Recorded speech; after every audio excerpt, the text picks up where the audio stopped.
ពេលនោះគឺខែមករាឆ្នាំ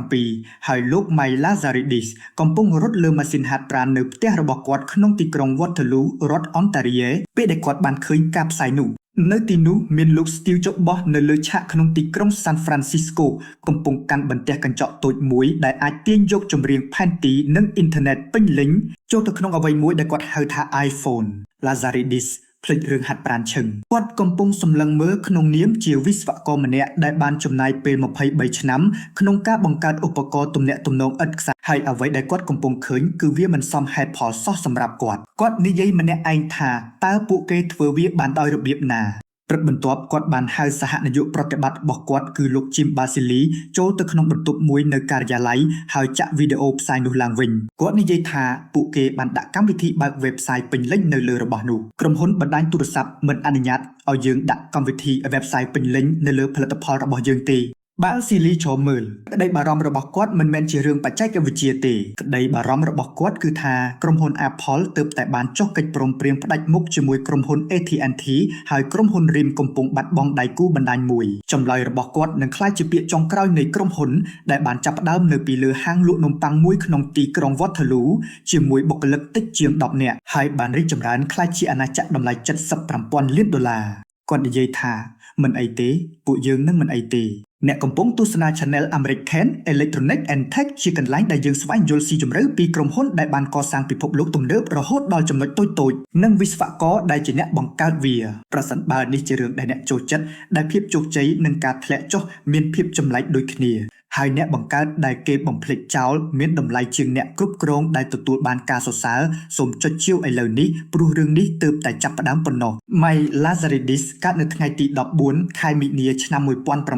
1961នៅទីក្រុងអ៊ីស្តង់ប៊ុលប្រទេសទូគីដោយមានឪពុកម្ដាយជាជនជាតិក្រិកដែលបាននាំគាត់មកប្រទេសកាណាដាពេលគាត់មានអាយុ5ឆ្នាំពួកគេបានតាំងទីលំនៅនៅទីក្រុង Windsor រដ្ឋ Ontario ដែលជាទីក្រុងឧស្សាហកម្មរថយន្តនៅជាប់ព្រំដែនអាមេរិកជាកន្លែងដែលក្មេងម្នាក់ដែលស្រឡាញ់វិទ្យាសាស្ត្រត្រូវបង្កើតការកម្សាន្តដោយខ្លួនឯង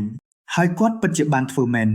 គាត់បានបង្កើតរ៉ុកែតនិងវិទ្យុនៅក្នុងបន្ទប់ក្រោមដីជាមួយមិត្តភ័ក្តិហើយគាត់បានចំណាយពេលយ៉ាងច្រើននៅបណ្ណាល័យសាធារណៈ Windsor រហូតដល់អាយុ12ឆ្នាំគាត់បានអានសៀវភៅវិទ្យាសាស្ត្រគ្រប់ក្បាលនៅលើធ្នើរបណ្ណាល័យបានផ្ដល់រង្វាន់ដល់គាត់សម្រាប់រឿងនេះមិត្តភ័ក្តិតាំងពីកុមារភាពរបស់គាត់គឺ Douglas Fredgin ក៏មានចំណង់ចំណូលចិត្តដូចគ្នានេះដែរក្មេងប្រុសទាំងពីរបានចំណាយពេលយុវវ័យរបស់ពួកគេក្នុងការដោះគ្រឿងបន្លាស់និងផ្គុំវាឡើងវិញឲ្យល្អជាងមុនបន្តិចហើយអ្នកទាំងពីរក៏បានបន្តការសិក្សាផ្នែកវិស្វកម្ម Lazaridis នៅសាកលវិទ្យាល័យ Waterloo ចំណែក Fredgin នៅសាកលវិទ្យាល័យ Windsor នៅ Waterloo Lazaridis ជាសិស្សដែលមិនខ្វល់ពីព្រំដែនរវាងថ្នាក់រៀននិងកន្លែងធ្វើការអនុវត្តឡើយគាត់បានចូលរៀនផ្នែកវិស្វកម្មអគ្គិសនីជាមួយនឹងមុខវិជ្ជាវិទ្យាសាស្ត្រកុំព្យូទ័រនៅឆ្នាំ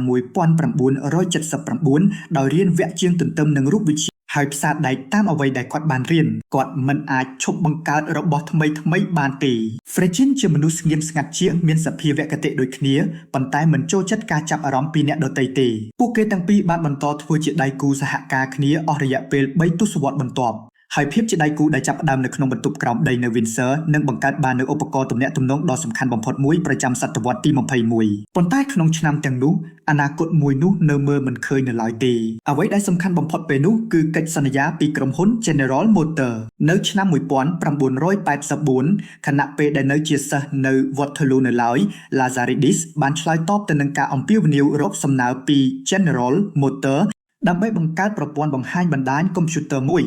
គាត់ទទួលបានកិច្ចសន្យានេះលុយនោះមានចំនួនគ្រប់គ្រាន់ដែលអាចផ្លាស់ប្ដូរជីវិតរបស់គាត់ទាំងស្រុងពីខែមុនពេលគាត់ត្រូវបញ្ចប់ការសិក្សាគាត់បានឈប់រៀនពីសាកលវិទ្យាល័យជាមួយនឹងមូលនិធិ PGM បកឧបត្ថម្ភបន្តិចបន្តួចពីរដ្ឋាភិបាលនិងប្រាក់កម្ចីពីឪពុកម្ដាយគាត់និង Fredgin បានបង្កើតក្រុមហ៊ុន RIM ការិយាល័យដំបូងរបស់ពួកគេគឺនៅពីលើហាងលក់នំប៉័ងក្នុងទីក្រុង Waterloo រដ្ឋ Ontario ហើយយ៉ាងហោចណាស់មានបុគ្គលិកដំបូងម្នាក់ត្រូវធ្វើការដោយផ្ទាល់ដៃព្រោះគ្មានថវិកាសម្រាប់ទិញគ្រឿងសង្ហារឹមគម្រោងដំបូងរបស់ RIM មិនសូវមានភាពទាក់ទាញទេពួកគេបានបង្កើតបន្ទះសៀកហ្វីសម្រាប់ឧបករណ៍រោងចក្រពួកគេបានបង្កើតឧបករណ៍ផ្សព្វផ្សាយ Digital មួយឈ្មោះថា Badgie ដែលពួកគេបានផ្សព្វផ្សាយនៅផ្សារទំនើប Badgie ទទួលបានភាពបរាជ័យប៉ុន្តែពួកគេក៏បានបង្កើតឧបករណ៍អានបាកូដស្វ័យប្រវត្តិសម្រាប់ឧស្សាហកម្មកាត់តខ្សែភាពយន្តហើយបច្ចេកវិទ្យានោះដំណើរការល្អខ្លាំង រហូតទទួលបានពានរង្វាន់ Emmy នៅឆ្នាំ1994និងពានរង្វាន់ Oscar នៅឆ្នាំ1999ប្រាក់ចំណេញពីឧបករណ៍អានបាកូដបានទិញឲ្យ Lazaridis នៅអ្វីដែលមានតម្លៃជាងពានរង្វាន់ទៅទៀតពួកគេបានទិញពេលវេលាដើម្បីតាមដានអ្វីដែលគាត់ពិតជាចង់ធ្វើដែលនោះគឺការបង្កើតប្រព័ន្ធសម្រាប់បញ្ជូនទិន្នន័យដោយគ្មានខ្សែត្រឹមឆ្នាំ1992រៀមមានបច្ចេកវិទ្យាប៉ុន្តែគ្មានសាច់ប្រាក់ទេក្រុមហ៊ុននេះមានបុគ្គលិកតិចជាង15នាក់នៅតែដំណើរការចេញពីទីតាំងចង្អៀតនៅពីលើហាងលក់នំប៉័ងហើយអតិថិជនធំជាងគេរបស់ពួកគេបានយឺតយ៉ាវក្នុងការទូទាត់ប្រាក់នៅឆ្នាំនោះនិស្សិតបញ្ចប់ការសិក្សាពីសាលាពាណិជ្ជកម្ម Harvard អាយុ31ឆ្នាំឈ្មោះ Jim Balsillie កំពុងធ្វើការនៅក្រុមហ៊ុនសេវាកម្មសំណង់មួយឈ្មោះថា Sutherland Schultz នៅក្បែរទីក្រុង Cambridge រដ្ឋ Ontarioពេលក្រុមហ៊ុនត្រូវបានលក់ហើយ Balsillie ត្រូវបានគេបញ្ឈប់មាននរណាម្នាក់បានណែនាំគាត់ឲ្យស្គាល់ Rim ដែលជាអ្នកផ្គត់ផ្គង់ក្នុងស្រុកតូចមួយរបស់ Sutherland Schultz Balsillie បានទៅមើលការិយាល័យហើយមានជំនឿលើបច្ចេកវិទ្យានេះយ៉ាងខ្លាំងរហូតដល់គាត់យកផ្ទះទៅបញ្ចាំហើយវិនិយោគប្រាក់$125,000សម្រាប់ភាគហ៊ុន 33%គាត់បានចូលរួមជាសហនាយកប្រតិបត្តិជាមួយ Lazaridis ហើយភាពជាដៃគូដែលនឹងបង្កើត BlackBerry ក៏ត្រូវបានចងក្រងឡើងយ៉ាងរឹងមាំLazaridis នឹងមើលខុសត្រូវផ្នែកវិស្វកម្ម Balsillie នឹងមើលខុសត្រូវអ្វីៗផ្សេងទៀតទាំងការលក់យុទ្ធសាស្ត្រហិរញ្ញវត្ថុនិងកម្លាំងចិត្តដ៏មុតមាំដែលចាំបាច់ដើម្បីទាញក្រុមហ៊ុនកាណាដាដ៏តូចមួយចូលទៅក្នុងបន្ទប់ដែលពេញទៅដោយអ្នកគ្រប់គ្រងទូរគមនាគមន៍អាមេរិកដែលពួកគេគ្មានហេតុផលអ្វីត្រូវស្ដាប់ឡើយនៅឆ្នាំ1996 RIM បានបញ្ចេញឧបករណ៍ Interactive Pager 900ដែលជាម៉ាស៊ីនផ្ញើសារសងខាងដំបូងគេបង្កើតឡើងដោយមានការគាំទ្រពីក្រុមហ៊ុន Intelនៅឆ្នាំបន្ទាប់ក្រុមហ៊ុននេះបានបោះផ្សាយភាគហ៊ុននៅលើទីផ្សារភាគហ៊ុនតូរ៉ុនតូហើយបានប្រមូលប្រាក់ច្រើនជាង$100 លាននៅខែកុម្ភៈឆ្នាំ1998ក្រុមហ៊ុន IBM បានបញ្ជាទិញក្នុងតម្លៃ$10 លានសម្រាប់ចំនួនមួយហៅថា Interactive Pager 800ផលិតផលនោះពិតជាដំណើរការល្អហើយប្រាក់ចំណូលក៏ទទួលបានពិតប្រាកដប៉ុន្តែ Lazaridis បានគិតលើសពីម៉ាស៊ីន Pager ទៅទៀតគាត់បានយល់រឿងមួយដែលស្ទើរតែគ្មាននរណាម្នាក់ក្នុងឧស្សាហកម្មឥតខ្សែបានទទួលស្គាល់នៅឡើយទេគឺថា email នឹងក្លាយជាប្រព័ន្ធសរសៃប្រសាទកណ្ដាលសម្រាប់ការងារនៅការិយាល័យហើយក្រុមហ៊ុនណាដែលរកវិធីបញ្ជូនវាទៅកាន់ចង្កេះរបស់មនុស្សបាននឹងក្តោបក្តាប់ទសវត្សរ៍បន្ទាប់ថាតើមាននរណាយល់ព្រមបង់លុយសម្រាប់វាឬអត់គឺជាសំណួរដែលធ្វើឲ្យគាត់មិនបានគេងនៅថ្ងៃទី19ខែមករាឆ្នាំ1999គាត់បានឆ្លើយវា850មិនមែនជាទូរស័ព្ទទេវាជាម៉ាស៊ីនផ្ញើសារសងខាងដែលមានក្តារចុច QWERTY ដ៏តូចមួយមានអង្គគណនា Intel 386ទំហំ32 bit និងថ្មពិលប្រភេទ AA មួយគ្រាប់ហើយវាអាចផ្ញើនិងទទួលអ៊ីមែលពីគ្រប់ទីកន្លែងដែលមានសេវាឥតខ្សែឈ្មោះនេះចេញមកពីក្រុមហ៊ុនទីផ្សារមួយឈ្មោះថា Lexicon Branding ដែលបានកត់សម្គាល់ថាគ្រាប់ចុចមូលតូចៗនៅលើក្តារចុចមើលទៅដូចជាគ្រាប់នៃផ្លែ BlackBerry ប្រាក់ចំណូលរបស់ RIM បានលោតឡើង 80% បន្ទាប់ពីការដាក់លក់ឧបករណ៍នេះបានរកឃើញអ្នកជឿជាក់ដំបូងរបស់វានៅលើវិថី Wall Street និងនៅក្នុងក្រុមហ៊ុន Metavi ដែលជាកន្លែងនៃការខកខានសារមួយអាចមានន័យថាការខកខានកិច្ចព្រមព្រៀងមួយហើយក៏ជាកន្លែងដែលអ្នកកាន់ BlackBerry គឺជាមនុស្សដែលអាចអនុញ្ញាតឲ្យទិញ300គ្រឿងបន្ថែមទៀតសម្រាប់ក្រុមហ៊ុនភាពអស្ចារ្យរបស់វាគឺប្រព័ន្ធទាញយកអ៊ីមែលស្វ័យប្រវត្តិមុនពេលមាន BlackBerry ការពិនិត្យអ៊ីមែលពេលកំពុងធ្វើដំណើរមានន័យថាត្រូវចូលគណនីតភ្ជាប់នឹងរងចាំ BlackBerry បានបញ្ច្រាស់វាសារនោះបានស្វែងរកអ្នកវាបានមកដល់ភ្លាមនៅពេលវាត្រូវបានផ្ញើដោយរុញបញ្ជូនទៅកាន់ឧបករណ៍របស់អ្នកតាមរយៈរចនាសម្ព័ន្ធម៉ាស៊ីនមេដែលវិស្វករ Gary Musso និង Lazaridis បានចុះប៉ាតង់ជាមួយគ្នាប៉ាតង់នោះនឹងរស់រានមានជីវិតពីសង្គ្រាមផ្លូវច្បាប់ដែលស្ទើរតែសម្លាប់ក្រុមហ៊ុននេះទន្ទឹមនឹងនេះ Balsillie បានក្លាយជាអ្នកផ្សព្វផ្សាយដ៏អស្ចារ្យបំផុតរបស់ឧបករណ៍នេះដោយធ្វើដំណើរជុំវិញទ្វីបចែក BlackBerry ដល់អ្នកធនាគារនិងអ្នកចូលរួមសន្និសីទដោយឥតគិតថ្លៃដោយទុកឲ្យភាពញៀននឹងការប្រើប្រាស់នោះបង្កើតជាកម្លាំងលក់ដោយខ្លួនឯងឧបករណ៍នេះត្រូវបានរចនាឡើងសម្រាប់វណ្ណៈថ្នាក់ដឹកនាំដោយបង្កើតឡើងផ្អែកលើការសន្មតថាអ្នកកាន់វាមានអ៊ីមែលសំខាន់ដែលត្រូវឆ្លើយតបនិងមានការសម្រេចចិត្តសំខាន់ដែលត្រូវធ្វើឲ្យបានរហ័សការសន្មតនោះគឺជាគំនិតដ៏មុតស្រួចបំផុតរបស់ក្រុមហ៊ុនយូរទៅវាក៏នឹងក្លាយជាភាពងងឹតងងល់របស់ពួកគេផងដែរបន្ទាប់មកថ្ងៃទី11ខែកញ្ញាឆ្នាំ2001បានមកដល់ពេលដែលបណ្ដាញទូរស័ព្ទនៅទូទាំងតំបន់ Manhattan ខាងក្រោមបានដួលរលំដោយសារចំនួនការហៅទូរស័ព្ទរាប់លានក្នុងពេលតែមួយប៉ុន្តែបណ្ដាញរបស់ BlackBerry នៅតែដំណើរការ សាកនៅតែអាចផ្ញើចេញចូលបានមន្ត្រីរដ្ឋាភិបាលនិងបុគ្គលិកហិរញ្ញវត្ថុដែលកាន់ BlackBerry នៅតែអាចតាក់ទងគ្នាបានពេលដែលអ្វីៗផ្សេងទៀតមិនអាចដំណើរការបានថ្ងៃនោះតែមួយបានពង្រឹងកេរ្តិ៍ឈ្មោះរបស់ក្រុមហ៊ុនបានច្រើនជាងយុទ្ធនាការផ្សព្វផ្សាយណាមួយទៅទៀតក្រសួងការពារជាតិបានកត់សម្គាល់រឿងនេះទីភ្នាក់ងាររដ្ឋាភិបាលបានយកឧបករណ៍ BlackBerry រាប់ពាន់គ្រឿងមកប្រើប្រាស់ហើយហេដ្ឋារចនាសម្ព័ន្ធដែលមានការបំផ្លាញកូដសុវត្ថិភាពរបស់ RIM បានក្លាយជាឆ្អឹងខ្នងនៃសន្តិសុខជាតិអាមេរិកប៉ុន្តែការរស់រានមានជីវិតទាមទារការតស៊ូលើសមរភូមិច្រើនជាងមួយនៅឆ្នាំ2000ក្រុមហ៊ុនកាន់កាប់ប៉ាតង់នៅរដ្ឋ Virginia ឈ្មោះ NTP ដែលត្រូវបានបង្កើតឡើងដោយអ្នកបង្កើត Thomas Campana Jr. បានផ្ញើលិខិតជូនដំណឹងដល់ RIM ដោយអះអាងថាប៉ាតង់អ៊ីមែលឥតខ្សែរបស់ខ្លួនត្រូវបានគេរំលោភបំពាន RIM បានច្រានចោលការចោទប្រកាន់នេះ NTP បានប្តឹងនៅឆ្នាំ2002គណៈវិនិច្ឆ័យបានរកឃើញថាមានការរំលោភបំពានដោយចេតនាហើយចៅក្រមបានបញ្ជាឲ្យ RIM បិទប្រតិបត្តិការ BlackBerry ទាំងអស់នៅសហរដ្ឋអាមេរិកការបញ្ជាឲ្យផ្អាកនេះត្រូវបានពន្យាពេលដោយសារការប្តឹងឧទ្ធរណ៍ប៉ុន្តែការគំរាមកំហែងនេះគឺពិតជានឹងអាចប៉ះពាល់ដល់អាយុជីវិតក្រុមហ៊ុនមែនត្រឹមដើមឆ្នាំ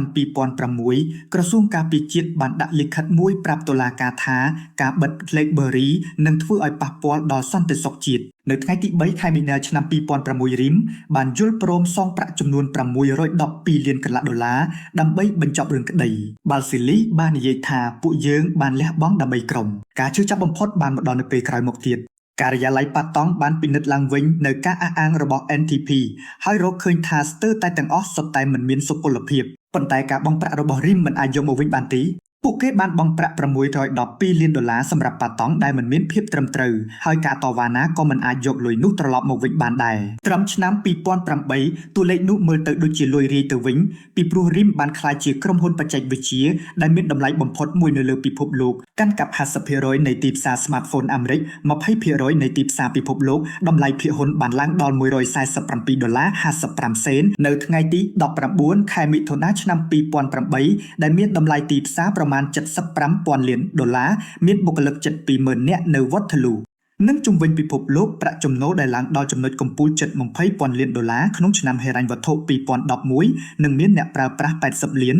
អ្នកនៅលើទ្វីបទាំង6ឧបករណ៍នេះបានវិវត្តពីឧបករណ៍ធម្មតាទៅជាវប្បធម៌នៅខែវិច្ឆិកាឆ្នាំ2006វចនានុក្រម Webster New World បានជ្រើសរើសពាក្យ BlackBerry ជាពាក្យប្រចាំឆ្នាំដើម្បីបង្ហាញពីការអោនចុចក្តារចុចដោយមិនអាចបញ្ឈប់បានដែលអ្នករៀបរៀងវចនានុក្រមហៅថាការអធិស្ឋានរបស់ BlackBerry នៅពេលដែលលោក Barack Obama ឈ្នះការបោះឆ្នោតជាប្រធានាធិបតីនៅឆ្នាំ2008គាត់បានតស៊ូជាមួយទីភ្នាក់ងារសន្តិសុខជាតិនិងភ្នាក់ងារសម្ងាត់ដើម្បីរក្សាទុក BlackBerry របស់គាត់ដោយក្លាយជាប្រធានាធិបតីអាមេរិកទី1ដែលយកឧបករណ៍ផ្ទាល់ខ្លួនចូលទៅក្នុងការិយាល័យរៀងពងក្រពើគាត់បានប្រាប់អ្នកសារព័ត៌មានថាខ្ញុំនៅតែអោបក្រសោប BlackBerry របស់ខ្ញុំ NSA បានចំណាយពេលជាច្រើនខែដើម្បីកែច្នៃឧបករណ៍នេះនៅក្នុងមន្ទីរពិសោធន៍សុវត្ថិភាពមុនពេលប្រគល់វាទៅឲ្យប្រធានាធិបតីនៅនីតិខុរដូវឆ្នាំ2009នៅពីក្រោយភាពជោគជ័យផ្នែកវប្បធម៌នេះអ្នកអភិវឌ្ឍកម្មវិធីម្នាក់ឈ្មោះ Gary Clason កំពុងថែរក្សាមុខងារតែមួយគត់ដែលធ្វើឲ្យអ្នកប្រើប្រាស់រាប់លានអ្នកមិនអាចបោះបង់ប្រព័ន្ធនេះបាន Clason បានសរសេរកម្មវិធី BlackBerry Messenger ចំនួន 1.0 ដែលជាប្រព័ន្ធផ្ញើសារបំផ្លាញកូដសុវត្ថិភាពដែលបានបង្កើតបណ្ដាញសង្គមបិទជិតជាច្រើនឆ្នាំមុនពេលគំនិតនេះមានឈ្មោះហៅទៅទៀតនៅពេលកំពូល BBM មានអ្នកប្រើប្រាស់សកម្មចំនួន59លាននាក់ហើយនៅក្នុងប្រទេសឥណ្ឌូនេស៊ីនិងអាហ្វ្រិកខាងត្បូងវាគឺជាហេតុផលដែលមនុស្សទិញទូរស័ព្ទ BlackBerry តាំងពីដំបូងមកម្ល៉េះClason កម្រិតត្រូវបានគេនិយាយដល់ណាស់នៅក្នុងការរៀបរាប់រឿងរ៉ាវនេះប៉ុន្តែគាត់គួរតែត្រូវបានគេនិយាយដល់ប៉ុន្តែនៅខាងក្នុងយុគសម័យមាសការដួលរលំត្រូវបានគេមើលឃើញរួចទៅហើយសម្រាប់អ្នកដែលយល់ពីបញ្ជីគណនេយ្យរបស់ក្រុមហ៊ុន RIM បានគិតថ្លៃសេវាពីក្រុមហ៊ុនបណ្ដាញទូរស័ព្ទចំនួន$10ក្នុងមួយខែសម្រាប់អ្នកប្រើប្រាស់ BlackBerry គ្រប់រូបនៅលើបណ្ដាញរបស់ពួកគេដែលជាការគិតលុយដែលបង្កើតប្រាក់ចំណេញជិត$2,000 លានក្នុងមួយឆ្នាំ Apple មិនបានគិតថ្លៃសេវាពីក្រុមហ៊ុនបណ្ដាញទូរស័ព្ទទេ Android ក៏មិនគិតថ្លៃដែរក្រុមហ៊ុនបណ្ដាញទូរស័ព្ទទាំងនោះមិនពេញចិត្តនឹងការគិតថ្លៃនេះទេហើយនៅពេលដែលភាពខ្លាំងរបស់ RIM ចាប់ផ្ដើមធ្លាក់ចុះកិច្ចសន្យាទាំងនោះនឹងត្រូវបានចរចាឡើងវិញក្នុងលក្ខខណ្ឌខុសគ្នាស្រឡះថ្នាក់ដឹកនាំរបស់ក្រុមហ៊ុនបានបង្កើតផលិតផលគ្រប់យ៉ាងជុំវិញជំនឿតែមួយគត់ថា Smartphone គឺជាឧបករណ៍សម្រាប់ជំនួញមនុស្សដែលសំខាន់គឺអ្នកគ្រប់គ្រងហើយអ្វីដែលអ្នកគ្រប់គ្រងត្រូវការគឺក្តារចុចពិតប្រាកដនិងអ៊ីមែលដែលមានសុវត្ថិភាពទីផ្សារអតិថិជនទូទៅយុវវ័យនិងអ្នកលេងអ៊ីនធឺណិតធម្មតាព្រមទាំងអ្នកដែលចង់មើលវីដេអូនៅលើរថភ្លើងគឺមិនសូវត្រូវបានគេយកចិត្តទុកដាក់ឡើយ ពួកគេបានបង្កើតឧបករណ៍ដ៏ល្អឥតខ្ចោះសម្រាប់ពិភពលោកមួយដែលកំពុងបាត់បង់រូបរាងដោយស្ងៀមស្ងាត់ត្រឡប់ទៅព្រឹកខែមករានៅលើម៉ាស៊ីនហាត់ប្រាណនោះវិញ Steve Jobs Box កាន់ iPhone ឡើងនាយកប្រតិបត្តិការរបស់ RIM គឺលោក Larry Conley បានទាត់ចោលវាជាមួយនឹងការរិះគន់ផ្នែកបច្ចេកទេសដោយលើកឡើងពីបញ្ហាឆាប់អស់ថ្មនិងក្តារចុច Digital ដ៏អន់របស់វា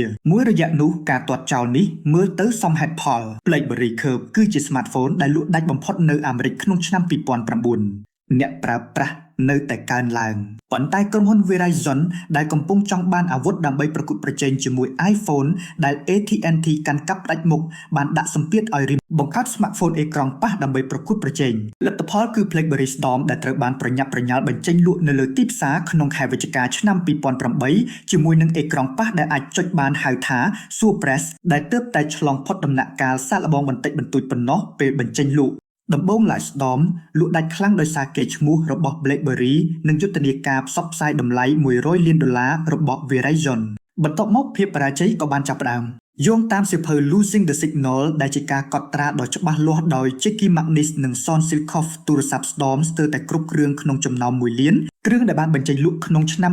2008ត្រូវតែយកមកប្តូរថ្មីទូរស័ព្ទដែលប្តូរថ្មីជាច្រើនក៏មានបញ្ហាដូចគ្នាដែរប្រធានផ្នែកទីផ្សាររបស់ Verizon បានជម្រាបប្រាប់ Basili ថាក្រុមហ៊ុនចង់បានប្រាក់ជិត$500 លានដើម្បីសងការខូចខាតនៅខាងក្នុងក្រុមហ៊ុន RIM វិស្វករមានឈ្មោះផ្ទាល់ខ្លួនសម្រាប់ផលិតផលនេះពួកគេមិនបានហៅវាថាស្ដំដោយដែលផ្នែកទីផ្សារបានកំណត់នោះទេក្នុងពេលជាមួយគ្នានោះ Basili បានចំណាយពេលជាច្រើនឆ្នាំក្នុងការដេញថ្លៃទិញក្រុមវាយកូនគោលលើទឹកកកតែត្រូវបរាជ័យដូចជាក្រុម Pittsburgh Penguins ក្នុងឆ្នាំ2006ក្រុម Nashville Predators ក្នុងឆ្នាំ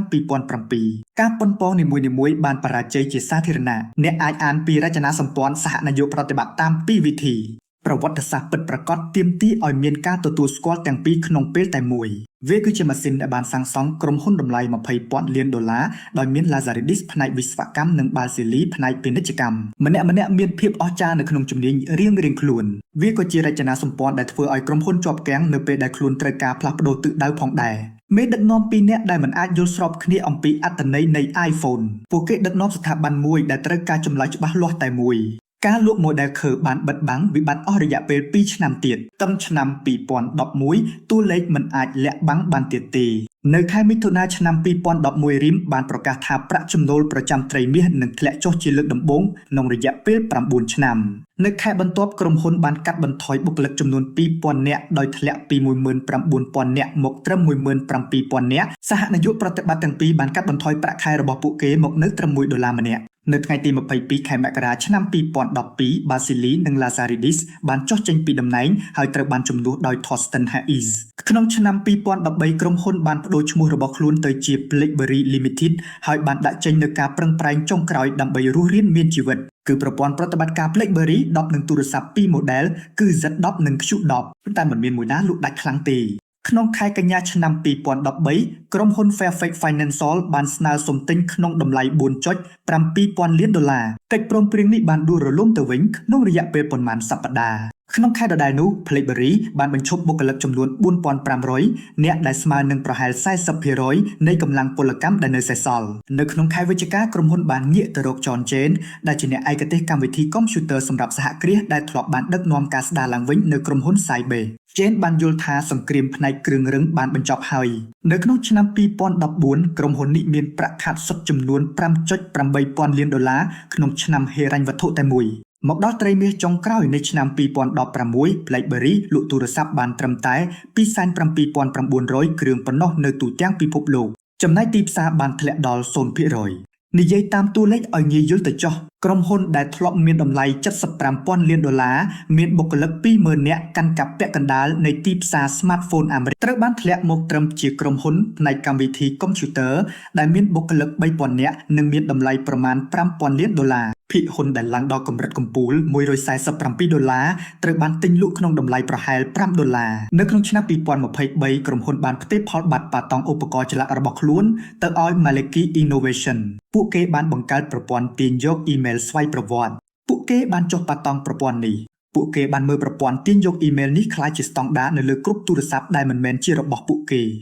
ប៉ុន្តែម៉ាស៊ីនទាំងនោះមានអាយុកាលវែងជាងក្រុមហ៊ុនដែលបានបង្កើតវាទៅទៀត កម្មវិធី QNX របស់ BlackBerry ដែលទិញមកសម្រាប់ដំណើរការលើ tablet របស់ខ្លួនហើយមិនដែលទទួលបានជោគជ័យក្នុងការប្រើនៅលើទូរស័ព្ទនោះឥឡូវនេះកំពុងដំណើរការនៅក្នុងរថយន្តជាង235លានគ្រឿងនៅទូទាំងពិភពលោកដែលត្រូវបានបំពាក់នៅក្នុងកុងទ័រឡានដែលអ្នកបើកបរមិនបានដឹងសូម្បីតែបន្តិចថាពួកគេកំពុងប្រើប្រាស់បច្ចេកវិទ្យា BlackBerry ប៉ាតង់ពីការិយាល័យនៅ Waterloo នោះស្ថិតនៅក្នុងប្រព័ន្ធទំនាក់ទំនងសុវត្ថិភាពដែលប្រើប្រាស់ដោយរដ្ឋាភិបាលនៅគ្រប់ទ្វីបទាំងអស់Douglas Fregin សហស្ថាបនិកដ៏ស្ងៀមស្ងាត់ដែលមិនដែលផ្ដល់បទសម្ភាសន៍ជាវីដេអូនោះបានអានស្ថានភាពដឹងមុនអ្នកណាទាំងអស់គាត់បានលក់ភាគហ៊ុនរបស់គាត់នៅចំណុចកំពូលក្នុងឆ្នាំ2007លាលែងពីតំណែងជាអនុប្រធានប្រតិបត្តិការហើយបានក្លាយជាបរិបទដែលមានជាងគេបំផុតម្នាក់នៅកាណាដា Lazaridis បាននៅបន្តយូរជាងនេះដោយទីបំផុតគាត់បានលក់ភាគហ៊ុននៅខែធ្នូឆ្នាំ2013ហើយចុះចេញពីក្រុមប្រឹក្សាភិបាលគាត់បានបរិច្ចាគប្រាក់ចំនួន$100 លានកាណាដាដើម្បីបង្កើតវិទ្យាស្ថាន Perimeter សម្រាប់រុក្ខវិទ្យាទ្រឹស្ដីនៅ Waterlooបុរសដែលបានបង្កើតឧបករណ៍ដែលផ្លាស់ប្ដូររបៀបដែលពិភពលោកទំនាក់ទំនងបានបន្តផ្ដល់មូលនិធិសម្រាប់ការស្រាវជ្រាវអំពីរចនាសម្ព័ន្ធមូលដ្ឋាននៃចក្រវាឡអ្នកប្រើប្រាស់នៅតែចងចាំទូរស័ព្ទ BlackBerry ចាស់ៗត្រូវបានទិញលក់នៅលើទីផ្សារអ្នកប្រមូលវត្ថុចាស់ៗសហគមន៍ Craigberry ដែលបង្កើតឡើងដោយក្រុមអ្នកដែលអះអាងថាជាអ្នកញៀននឹងទូរស័ព្ទនេះនៅទីក្រុង Winnipeg ក្នុងឆ្នាំ2007នៅតែដំណើរការរហូតមកដល់បច្ចុប្បន្នដោយពេលនេះពួកគេកំពុងតស៊ូមតិដើម្បីឲ្យមានបច្ចេកវិទ្យាដែលមានចេតនាច្បាស់លាស់និងទូរស័ព្ទដែលបង្កើតឡើងសម្រាប់គោលបំណងជាក់លាក់នៅឆ្នាំ2023ខ្សែភាពយន្តជីវប្រវត្តិមួយឈ្មោះថា BlackBerry ត្រូវបានចាក់បញ្ចាំងនៅមហោស្រពភាពយន្តអន្តរជាតិ Berlin ដោយទទួលបានការគាំទ្រយ៉ាងខ្លាំងបដារចុចពិតប្រាកដដែលត្រូវបានបោះបង់ចោលដោយក្រុមហ៊ុនផលិតធំៗទាំងអស់នៅលើពិភពលោកគឺជាប្រធានបទនៃយុទ្ធនាការរបស់ប្រជាជនទូទៅដែលចង់ឲ្យវាឡាប់មកវិញការសម្រេចចិត្តរបស់មនុស្សដែលប្រើឧបករណ៍ទាំងនេះមិនមែនជាការមើលងាយនោះទេវាគឺជារឿងមួយដែលជិតស្និទ្ធនឹងការកាន់ទុកទៅវិញឥឡូវនេះសូមត្រឡប់មកចំណុចចាប់ផ្ដើមវិញការិយាល័យនៅពីលើហាងលក់នំប៉័ងក្នុងទីក្រុង Waterloo រដ្ឋ Ontario និស្សិតវិស្វកម្ម2នាក់កិច្ចសន្យាពី General Motors និងតុធ្វើការដែលផ្គុំឡើងដោយផ្ទាល់ដៃដោយសារគ្មានលុយទិញគ្រឿងសង្ហារិមពិតប្រាកដពីបន្ទប់នោះពួកគេបានសាងសង់ក្រុមហ៊ុនមួយដែលដាក់អ៊ីមែលទៅក្នុងហោប៉ៅរបស់ប្រធានាធិបតីនិងអ្នកជំនួញធនាគារដែលបានរស់រានមានជីវិតពីសង្គ្រាមប៉ាតង់តម្លៃ$612 លានដែលបានរីកចម្រើនយ៉ាងសំខាន់រហូតដល់ក្រសួងការពារជាតិបានប្រាប់ចៅក្រមសហព័ន្ធថាវាមិនអាចត្រូវបានបិទនោះទេហើយបន្ទាប់មកនៅលើឆាកមួយក្នុងទីក្រុង San Francisco ក្នុងរយៈពេលដែលបរិសុទ្ធពាក់អាវុធអណ្ដើកពណ៌ខ្មៅម្នាក់លើកបន្ទះកញ្ចក់មួយឡើងសំណួរក៏បានផ្លាស់ប្ដូរ BlackBerry បានឆ្លើយសំណួរចាស់យ៉ាងល្អឥតខ្ចោះតើអ្នកបញ្ជូនអ៊ីមែលទៅកាន់អ្នកគ្រប់គ្រងដែលកំពុងធ្វើដំណើរដោយរបៀបណា Apple បានសួរសំណួរផ្សេងមួយទាំងស្រុងចុះប្រសិនបើទូរស័ព្ទមិនមែនជាឧបករណ៍សម្រាប់តែមនុស្សសំខាន់ប៉ុន្តែជាបង្អួចសម្រាប់មនុស្សគ្រប់គ្នាវិញនោះ BlackBerry មិនបានដួលរលំដោយសារតែខ្លួនបង្កើតទូរស័ព្ទអស់នោះទេ BlackBerry បានដួលរលំដោយសារតែខ្លួនបានបង្កើតទូរស័ព្ទដ៏ល្អឥតខ្ចោះសម្រាប់ពិភពលោកមួយដែលលែងមានវត្តមានតទៅទៀតហើយប្រសិនបើអ្នកធ្លាប់កាន់ទូរស័ព្ទ BlackBerry ប្រសិនបើអ្នកធ្លាប់ធ្វើការនៅRIM ប្រសិនបើអ្នកនៅចាំសំឡេងចុចប៊ូតុងមូលនោះនឹងការញ័រនៅលើចង្កេះរបស់អ្នកនៅម៉ោង2ទីភ្លឺសូមបញ្ចេញមតិនៅខាងក្រោមសូមប្រាប់ពួកយើងពី model និងឆ្នាំសូមប្រាប់ពួកយើងថាតើវានៅតែអាចបើកដំណើរការបានឬអត់អ្នកដែលប្រើឧបករណ៍ទាំងនេះនិងអ្នកដែលបានបង្កើតវាដឹងពីអ្វីដែលបានបាត់បង់ច្បាស់ជាងអ្នកដែលលក់វាទៅទៀតសូមចុចជាវប្រសិនបើអ្នកចង់បន្តកសាងបណ្ណាសានេះជាមួយពួកយើងមានរឿងរ៉ាវនៃអាណាចក្របច្ចេកវិទ្យាអាមេរិកមួយទៀតនឹងមកដល់នៅពេលបន្ទាប់ជាក្រុមហ៊ុនដែលបានភ្នាល់ខុសគ្នានិងបានបង់តម្លៃខុសគ្នាហើយអ្នកប្រកាសជាមិនចង់រំលងពីរបៀបដែលវាបញ្ចប់នោះទេ